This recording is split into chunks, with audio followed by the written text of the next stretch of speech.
So, Chancellor, have you got used to being called that? Well, actually, Keir Starmer used the words, he said the other day, and this afternoon the Chancellor, and I thought, oh, what's he done now?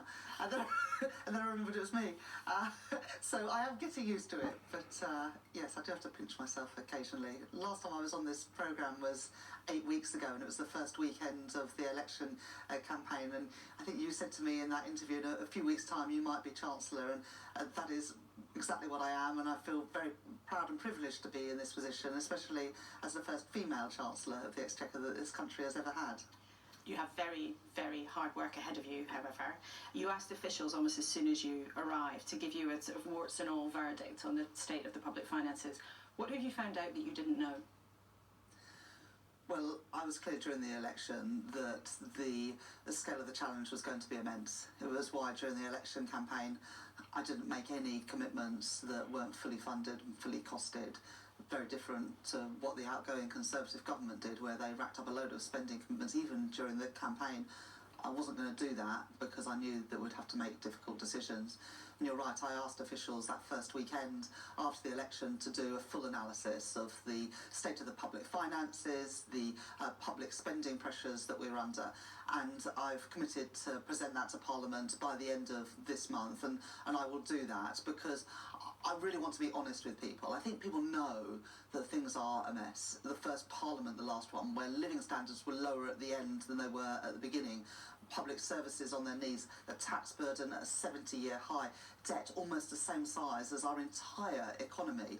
So I'm going to level with people about the scale of the challenge and then begin to fix the foundations so we can start rebuild our country and our economy. But you and some other ministers have been suggesting since you arrived in power that things are somehow worse than you knew from the outside.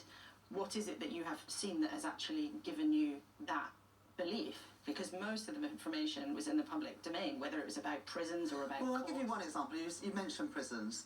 I don't think anyone realised quite how bad things were. That the prisons were at crisis point with almost no places left for people to be given a place in prison if they needed to be there. And the previous government, instead of making tough decisions, they simply ran away from the problem. They called an election to allow the next people to make those decisions. It makes me pretty angry that they left the country in this sort of state. Whichever political party you're in, you should try and pass on at the end of your time in office a country and a society that is working better.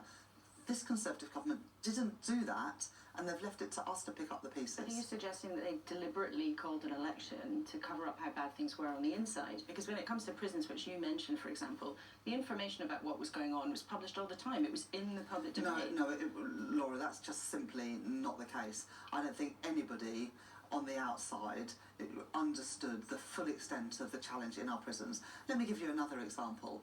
The Conservative former Education Secretary, she had the pay review body recommendation for teachers on her desk when she was in office.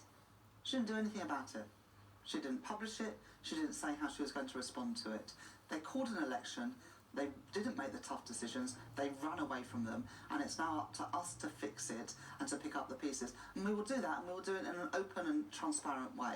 I will be honest with people that there are going to be tough decisions ahead. It's not going to be easy, but I'm determined to turn things around.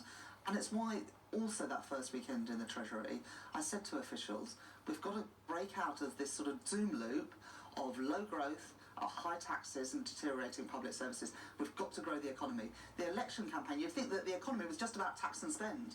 I mean, frankly, that's all the Conservatives know. But there's another part of the economy, and that's how big it is and how quickly it grows. And we'll come to that in just a second, but you raised the question of pay. Now, we understand that the pay review bodies have recommended a rise of 5.5%. Now, that is more than people in this building in number 11 were expecting. It's more than the former government had budgeted for. It's more than you had budgeted for. Would you, as a Chancellor who's just said you want to be honest and people have to be prepared for tough decisions, would you be prepared to ignore the recommendations of the independent bodies and risk a period of strikes with the unions by not giving them the pay rises they seek? really value public service workers in our schools, in our hospitals, in our police as well. At the moment, we are looking at those pay review body recommendations, doing the analysis. We will work with public sector workers on that. And later this month, we will make announcements around public sector pay when we do that full analysis of the public finances and public spending.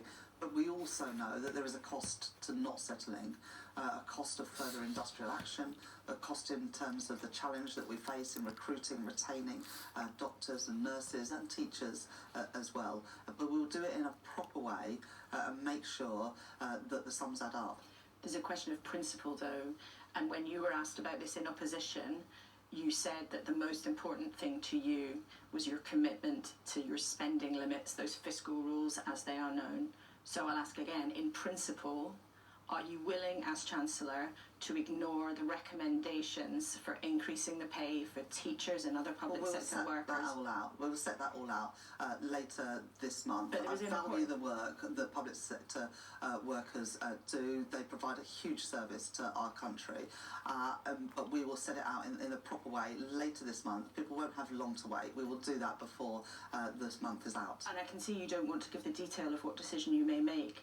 But there is an important question of principle here. Ministers are expected in normal times to follow the recommendations of the independent pay review bodies. That's the point of having them. It's meant to take the politics out of it. I totally understand that. And we are in a position where the previous government gave a mandate to the pay review bodies, but they haven't properly factored in the cost of it.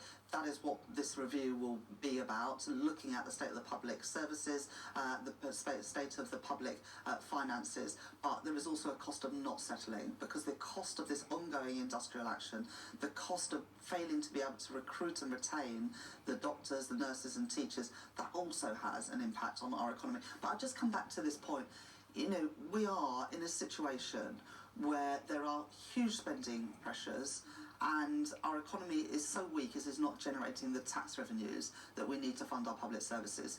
It's why we have to grow our economy, because otherwise we'll just continue for the next 5 years having these conversations of how can you afford this, how can you afford that. The only way that we're going to be able to afford the public services that our country needs and deserves, whilst also being able to keep taxes low, is to have an economy that is generating the wealth and prosperity, which is why we're setting out today the reforms to the pension system. It's why I overturned previous government decisions on planning, more reforms to the planning system in the first 72 hours of this Labour government than we had from the last government in 14 years, and it's why we've established a national wealth fund to unlock private sector investment in some of the jobs and industries of the future. We have to grow our economy. That is the only way we're going to get out of the predicament we find ourselves in after 14 years of Conservative government. And I will ask you more about that in just a second, but on this very important question of this recommendation of 5.5% pay increases for public sector workers,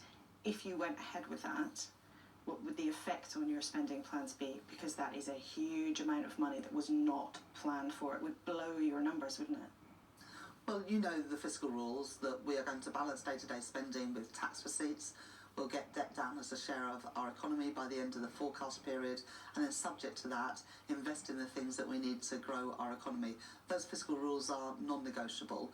We will do a budget in the autumn. I will set the date for that budget and the spending review when I make the statement to Parliament later this month. But we will do things in a proper way. Every time that we do a budget, we will have a forecast from the Independent Office for Budget Responsibility. Earlier this week in the King's Speech, we announced a bill for budget responsibility, including a fiscal lock. So never again can a Prime Minister or Chancellor do a budget, or a mini-budget as they called it, with unfunded commitments around tax and expenditure, because we saw what happened with the Conservatives' mini-budget, with £45 billion of unfunded commitments.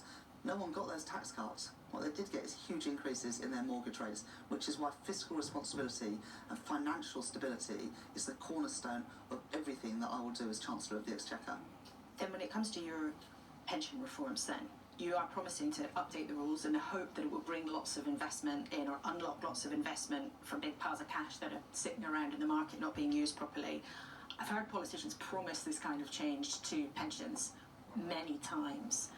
Why do you think you'll actually get it done this time, and what do you hope to achieve? So I'm confident that we will be able to make the changes because in the King's speech earlier this week, we set aside time for a pensions bill. There hasn't been a pensions bill for 4 years. That was 4 chancellors ago. And so subsequent chancellors have said, oh, we're going to do this, we're going to do that. But they never actually did it. I'm about deeds, not just words. And so we will have that pensions bill and it will do the things that are necessary. And there are 2 things that are necessary. First of all, people who make sacrifices and save every month to put something aside for their retirement, they deserve better than the returns they're getting on those savings today. At the moment, when people retire, they find that the security that they hoped that retirement would bring because they saved all their lives just isn't there. And those pensions aren't delivering for people. There's a second issue as well, this one that you alluded to.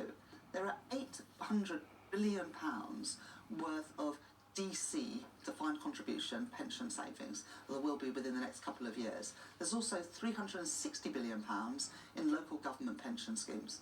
That money, frankly, is not working well enough for savers, but it's also not working well enough for our economy.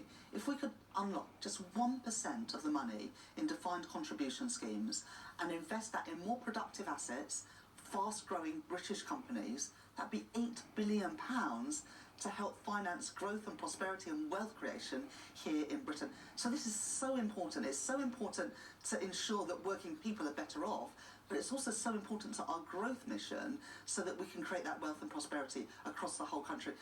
That's why there's an urgency here from this government about unlocking that investment for our economy and delivering for working people who make big sacrifices but at the moment are being let down by the pensions industry. You mentioned planning and some of the big decisions the government's already made, but Ed Miliband, your colleague, already appears to be forcing through a giant solar farm in Suffolk, which many local residents do not want. The council says it is shocked. Are you saying to people today, in order to get the economy going, people are just going to have to suck it up? They're going to have to tolerate things in their local communities that they don't want? We can't carry on like we are. We can't carry on not building energy infrastructure and not building housing. Because if we carry on like we are, energy bills are going to continue to go through the roof. We're going to continue to be reliant on Putin and dictators around the world for our basic energy needs. And I'm not willing for our country to be at the mercy of dictators in that way. But that means, by implication, people in communities sometimes are just going to have to suck it up. We are going to have to make tough decisions. We are going to have to make tough decisions, and I'm not going to shy away from that. Because a failure to make those decisions, and some of these decisions were sitting on the previous Conservative Energy Minister's desk for months. And she wasn't willing to make those difficult decisions, and we are. Now, we believe that if you host nationally significant infrastructure, that you should get something in return for that, but we can't just keep saying no to investment projects, whether that's housing, data centres, energy infrastructure, transport infrastructure, because if we do, our economy will continue like it has been, and that's not delivering from working people. We've got to turn things around. The reality of that, now you're in power, means that an MP sitting in an office in Westminster can impose things on communities that don't want it. This new government also wants to nationalise the railways over time. You want to have your own energy company. You want to take these very micro decisions on planning here in Westminster. Do you think government knows best? Well, for housing, for example, we're going to reinstate local housing targets, but then it'll be up to local authorities to decide where to build that housing. But the answer to new projects can't always be no. It's up to them to decide where the housing should go, but they've got to deliver against those targets because home ownership is going backwards. Fewer people have been able to get on the housing ladder. Rents have gone through the roof. It's just not right. It's just not fair on the next generation. It's a principle, and I just wonder if you would acknowledge, maybe you're proud of it, that this new government is significantly expanding the powers of the state. I mean, people might look at some of the things that you want to get involved in and think, well, actually, this group of people with the intentions that you set out of changing the country, but actually you're willing to be quite control freakish. Well, on railways, for example, when those franchises come up, we will bring them back into public ownership, public control. And I think that most people would think that that's a big improvement on the fragmented system that we have today. And so that is a decision that, yes, we will make that decision. It is different from what the Conservatives have done these last 14 years, but we want a transport system that delivers for people before profit and has a more reliable, more integrated transport system. So yes, we are going to make different decisions. Things aren't going to carry on as they were. We were elected on a mandate to change things, not to carry on as we were, because people were sick of the status quo. We're not about the status quo. We're about changing things for the better, but with that focus always on how can we improve lives for ordinary working people. And in terms of those people you mentioned who you want to put more money in their pocket, you talked during the election campaign, I remember hearing you mention it lots of times, about meeting people who genuinely were struggling to pay for the weekly shop, struggling to put food on the table. But yet there is nothing that we can see in the first few weeks of the decisions that you've made that right now immediately puts money in the pockets of the least well off in this country, the very poorest. I'm not seeing anything from this Labour government that will immediately put money in their pocket. Look, I'm not claiming that we're going to be able to turn everything around straight away, but let me give you two examples of things that were in the King's speech. Creating GB Energy, a wholly publicly owned energy company to bring people's energy bills down, and also our plans to insulate more homes to reduce people's energy bills. But second, the New Deal for working people, so that we can turn the minimum wage into a real living wage and ban exploitative zero-hour contracts to give security to working people. Those are just two examples around reducing energy bills and ensuring dignity at work and better wages and more security to improve lives for working people. But those are long-term reforms which may or may not improve lives for working people. You hope that they will. But right now, as you sit here as the brand new Labour Chancellor, there is nothing that you are doing that will immediately put money into the pockets of working people. And there is one thing that lots of your colleagues wish you would do, which would put money into the pockets of many families who are hard-pressed by lifting the bars on benefits being paid to families who have more than 2 children.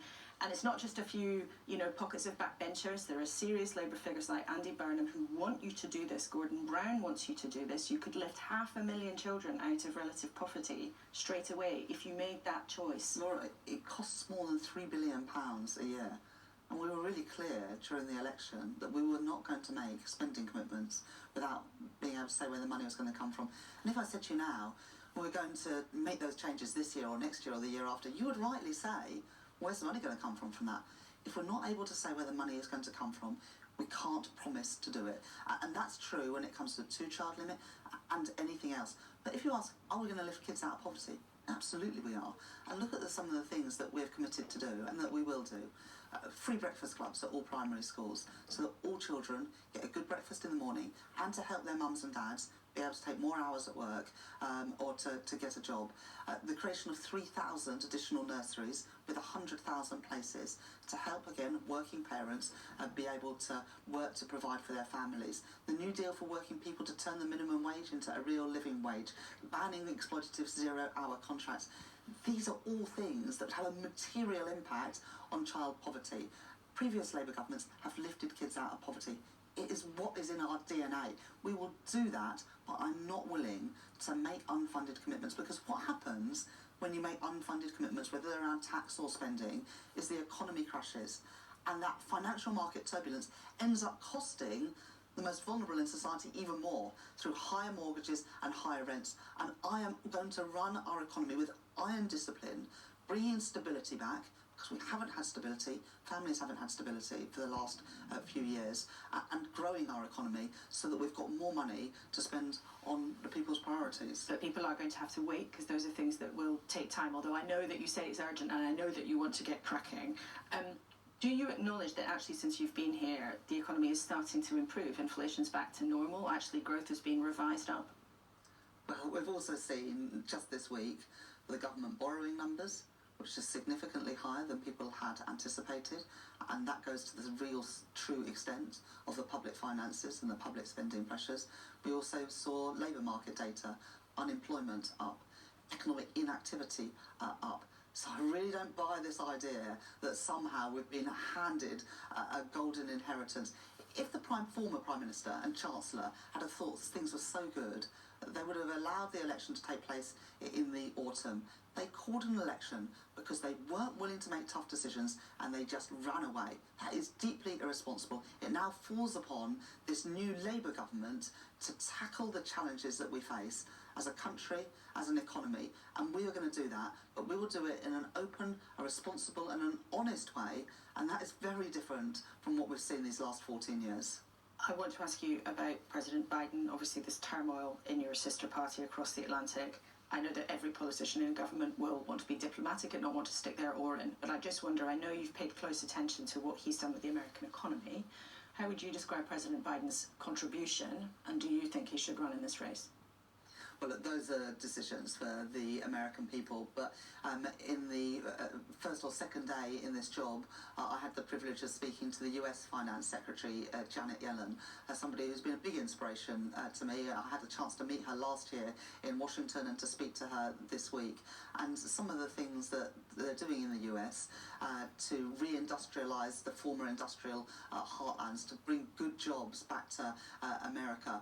I take inspiration from those things because I do want to ensure that Britain gets its fair share of investment, that we bring jobs in industries from life sciences to green industries like carbon capture and storage, support our financial services sector that employs more than 1 million people. I want good jobs, more economic growth, more prosperity here in Britain. The US has outperformed us in terms of growth and prosperity these last few years under the leadership of Biden and Janet Yellen, and I think there is a lot that we can learn as we try and grow our economy here in Britain. What do you think it's going to be like living above the shop? You're literally moving in this weekend, I think. Yes, so I had my first night's sleep in the flat here in Downing Street this weekend, and my family will be moving in with me. It's a big change for our family. I've got 2 young children, but I'm excited about the opportunity to do this job. The first 2 weeks I sort of moved into the Treasury, and this weekend moving into the flat.